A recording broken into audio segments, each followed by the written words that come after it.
Bismillah wa salatu wa salam ala rasulillah wa ba'd. Nous avions vu dans le cours précédent al-hadithu al-maqloub. Et aujourd'hui, bi'idhnillah, nous allons voir le hadith fard. Alors l'auteur nous dit wal fardu ma qayyatahu bi thiqati aw jam'in aw qasrin ala riwayati. Donc qui veut dire le hadith fard est celui qui a été spécifié par un narrateur fiable, un thiqa, ou un groupe, ou par la limitation à une seule narration isolée. Alors, qu'est-ce que c'est que le hadith fard?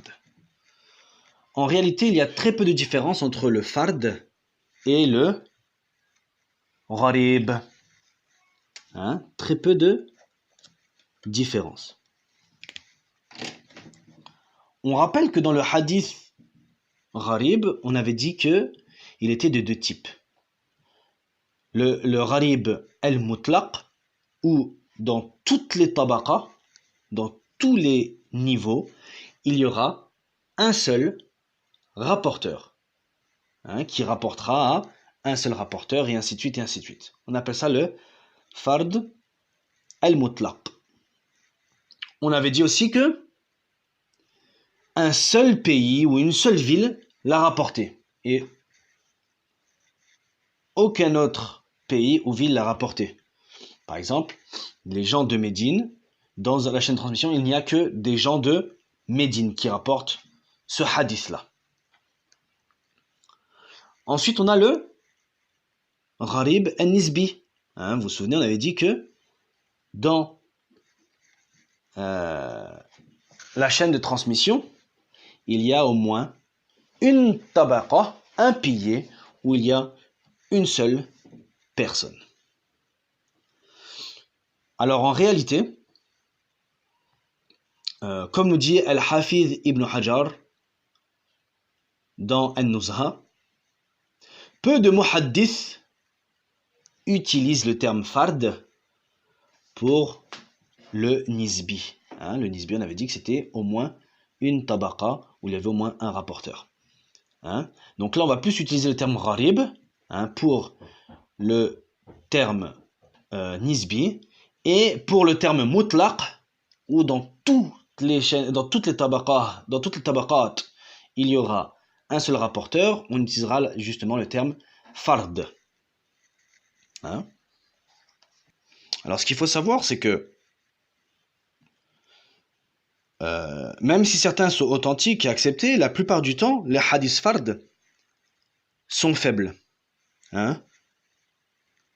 Notamment après les 3 premiers siècles. En effet, à partir de cette période, les narrateurs furent très nombreux. Parfois, un shir pouvait avoir 600 élèves. Donc si un d'eux s'isole par une narration qu'il serait le seul à rapporter de ce shir, un sérieux doute planerait sur son authenticité. Comment tous les autres élèves auraient pu ignorer cette narration, alors qu'ils étaient à peu près 600 élèves.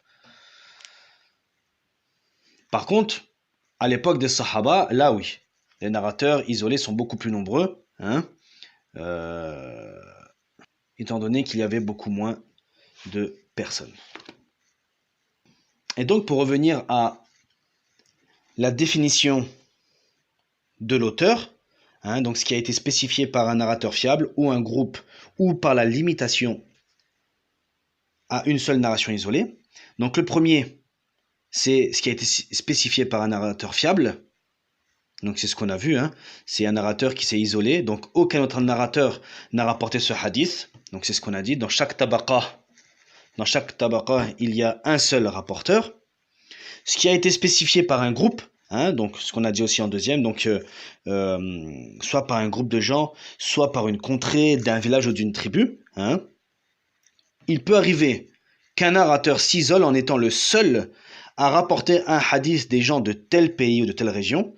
Exemple, un tel s'est isolé en rapportant ce hadith d'après les gens du Shem ou du Hijaz, etc. Donc l'isolement ne porte pas sur une personne, mais dans un pays en particulier.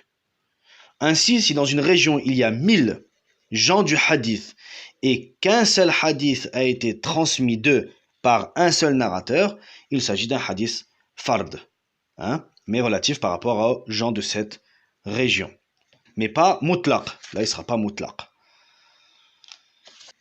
Et le troisième, ce qui a été spécifié par une narration isolée. Donc il s'agit par exemple d'un hadith rapporté dans ces termes uniquement par un tel.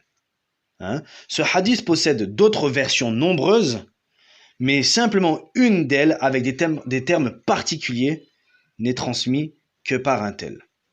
Hein? Donc il peut y avoir énormément de versions, hein? Plusieurs versions, mais parmi ces versions, il y en a une seule qui vient avec des termes, hein, des termes particuliers.